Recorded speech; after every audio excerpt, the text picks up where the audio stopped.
జ్యోతిరావు పూలే గారికి, జోహార్ జ్యోతిరావు పూలే గారికి, జోహార్ జ్యోతిరావు పూలే గారికి. కొనసాగిస్తాం మహాత్మా జ్యోతిరావు పూలే ఆశయాలు. కొనసాగిస్తాం మహాత్మా జ్యోతిరావు పూలే ఆశయాలు.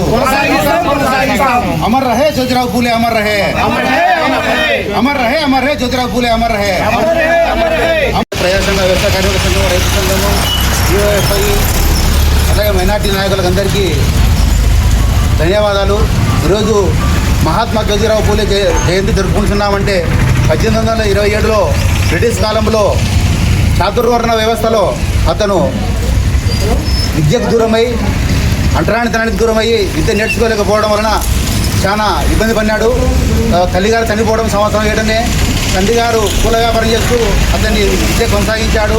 తిరిగి మరి మధ్యలోన ఆ చదువు బంద్ చేయించి తండ్రి గారు అతని తోడుగా పూల వ్యాపారంలో కావచ్చు, పండ్ల వ్యాపారంలో పెట్టుకుంటూ నిలబడిపోయినాడు.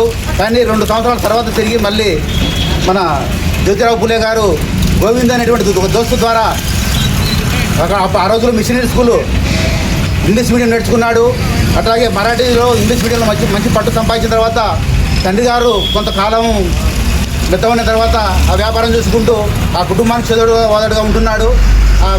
మ్యారేజ్ చేసుకున్న తర్వాత అతను విద్యకు దూరమైనటువంటి అందరినీ చెరదీసి ఖచ్చితంగా దళితులు, శూద్రులకు చదువు లేని రోజుల్లో శూద్రులందరికీ మన బడి చెప్పాలనేటువంటి ఆలోచనతో ఒక స్కూలు ప్రారంభించాడు. ఆ స్కూలు ప్రారంభించిన సందర్భంలో మహిళలు చాలామంది అక్షరాస్యత లేకపోవడం వలన, వితంతులు గాను, లేకపోతే వయసు మళ్ళినటువంటి వాళ్ళని పెళ్లి చేయడం వలన ఆర్థిక సమస్యలతో వాళ్ళు చనిపోయిన తర్వాత వాళ్ళు గర్భవతులైన సందర్భంలో ఇబ్బంది పడుతున్నటువంటి అవన్నీ చూసుకుంటూ ఆయన భార్య కూడా చదువు చెప్పి ఆయన భార్యను కూడా ఒక మహిళలకు చదువు చెప్పించాలనే ఉద్దేశంతో సందర్భంలో గ్రామీణ ప్రాంతాల్లో పాఠశాల ఏర్పాటు చేసి చెప్తున్న సందర్భంలో ఈ బ్రాహ్మణ సామాజిక వర్గం, మనవాద సామాజిక వర్గము ఈ ఆడపిల్లకు చదివేందుకు, శూద్రులకు చదివేందుకు అని చెప్పేటువంటి ఆలోచనతో ఉన్న సందర్భంలో సావిత్రిబాయి పూలే గారు కూడా భయపడకుండా ఆ రోజు ఒక ఊర్లో బడి చెప్పేటప్పుడు ఆ అమ్మ ఒక చీరను సంఖలో బ్యాగులో పెట్టుకొని ఒక డ్రెస్సుగా వేసుకుని పోయిన తర్వాత పేడతలినారు. అట్లాగే ఆమెను నానా రకాలుగా పెండ నీళ్లు తల్లి మానసికంగా నువ్వు మా పిల్లలకు బడి చెప్పేదానివే ఆడపిల్లలకు అనేటువంటి సందర్భంలో కూడా ఆ అమ్మ ఏ రోజు కూడా భయపడకుండా ఆ సందర్భాన్ని ఇంటికి వచ్చిన తర్వాత పూలేకి చెప్తే పూలే ఒకటే మాట చెప్పినాడు, మనకు పిల్లలు లేరు, మనకు పిల్లలు లేకపోయినా బాధలే, సమాజంలో చదువు ఒకటే మనిషిని ఉన్నత చేర్చగలుగుతారు తప్ప డబ్బు కాదు, కులం కాదు, మతం కాదు అనేటువంటి ఒక నమ్మకాన్ని దృష్టిలో పెట్టుకొని ముందుకు పోయినారు. అదే సందర్భంలో పూలే గారు అతని స్నేహితుడు గోవింద్ అనేటువంటి బ్రాహ్మణ సామాజిక వర్గానికి చెందినటువంటి వ్యక్తి పెళ్లికి వెళ్ళిపోయినాడు.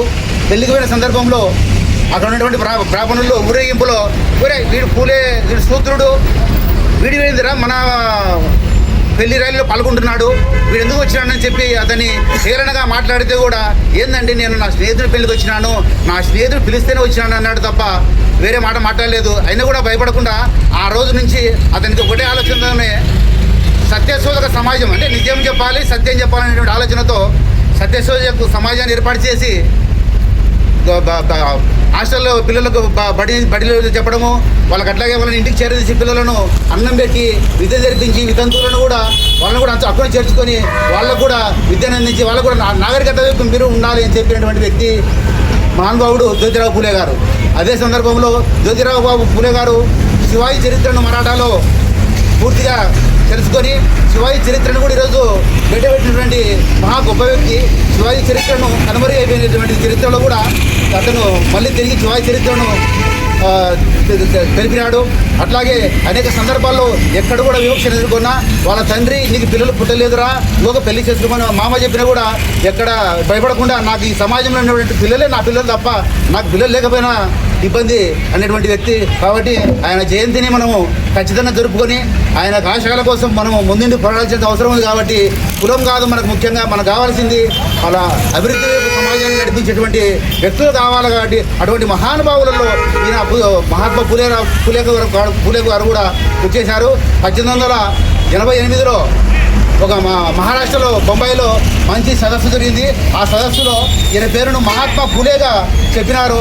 ఆ సందర్భం నుంచి ఇతని పేరు మహాత్మా పూలే అయింది తప్ప అంతకుముందు గోవిందరావు పూలేగా నామకరణం చేయబడినది.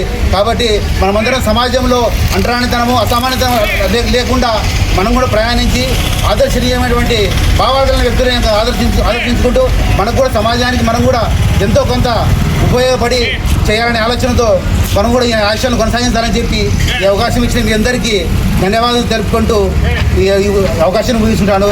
కొనసాగిస్తాం.